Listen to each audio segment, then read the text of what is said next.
मुगल साम्राज्य के सबसे ताकतवर सम्राट में से एक औरंगजेब की मृत्यु के बाद मराठों ने अपना वर्चस्व बढ़ाना शुरू कर दिया।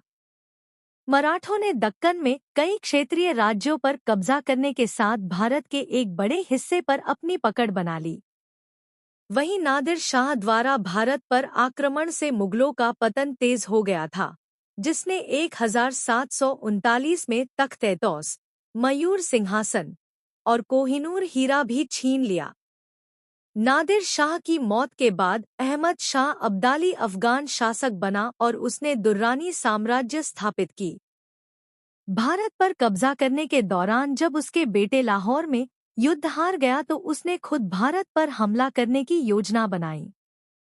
अहमद शाह अब्दाली सन 1759 के अंत तक अपने अफगान कबीलों के साथ लाहौर की जीतते हुए दिल्ली के नजदीक पहुंचा।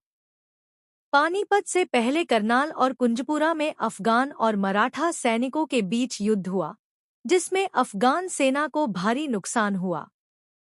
इस युद्ध ने दुर्रानी को इस हद तक क्रोधित कर दिया कि उसने मराठों पर हमला करने के लिए हर कीमत पर यमुना नदी पार करने का आदेश दिया।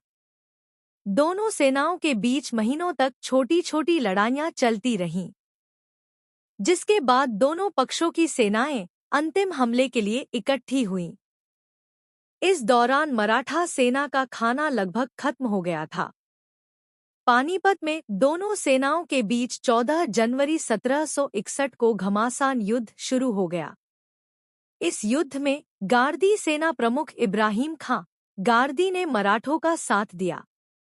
वहीं दोआब के अफगान रोहिला और अवध के नवाब शुजाउद्दौला ने अहमद शाह अब्दाली का साथ दिया।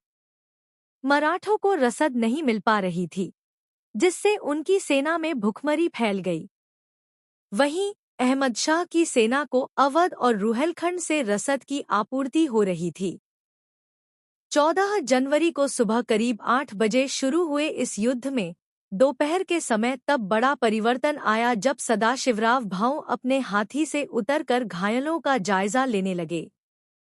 इधर जब बाकी मराठा सरदारों ने देखा कि सदाशिवराव भाऊ अपने हाथी पर नहीं है तो पूरी सेना में हड़कंप मच गया, जिससे सेना का कमान न होने के कारण पूरी सेना में अफरा तफरी मच गई और सारे सैनिक भागने लगे। इसी भगदड़ में सैकड़ों सैनिक मारे गए। इस युद्ध में शाम तक आते आते पूरी मराठा सेना खत्म हो गई। अब्दाली ने इस मौके को सबसे अच्छा मौका समझा और अपने रिजर्व 15,000 सैनिकों को भी युद्ध में उतार दिया। अफगान सैनिकों ने मिलकर बचे खुचे मराठा सैनिक जो सदाशिवराव भाऊ के नेतृत्व में लड़ रहे थे, उन्हें खत्म कर दिया। इस युद्ध में कई बड़े मराठा सरदार जैसे विश्वासराव पेशवा, सदाशिवराव भाऊ तथा जानकोजी सिंधिया भी मारे गए। इब्राहिम खान गार्दी जो कि मराठा तोपखाने की कमान संभाले हुए थे, उनकी भी इस युद्ध में मौत हो गई। इतिहासकारों के अनुसार इस युद्ध में 1 लाख से ज्यादा लोग मारे गए थे।